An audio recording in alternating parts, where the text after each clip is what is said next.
Eles e con outras asociacións de Vilagarcía que participan, lle dan esa dimensión de festival especial, solidario e aberto que tanto nos gusta. Importante, queremos de verdade que a risa transformadora, queremos unha risa comprometida e queremos que o humor e a comedia sirven para modificar a realidad. Los espectáculos de payaso, a la diferencia de los monólogos, tienen a ser vivido en directo y es, creo, muy importante incluso a nivel de la nueva generación de los niños que pueden asistir en directo a hombres y mujeres que hacen reír, que hacen tonterías. El espectáculo Yo Mussolini, evidentemente un espectáculo que coge este auge de la extrema derecha y no solo en España, puedo decir tristemente en muchos países europeos en estos momentos. Mussolini entonces vuelve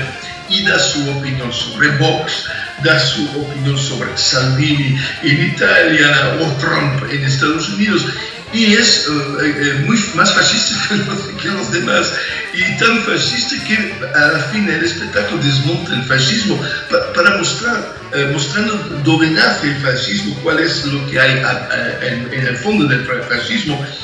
Y al fin, el fascismo, todo el fascismo es provocación política, de inspirar a una nueva generación para no temer el fascismo y de poder saber cómo enfrentarse con esta mentalidad.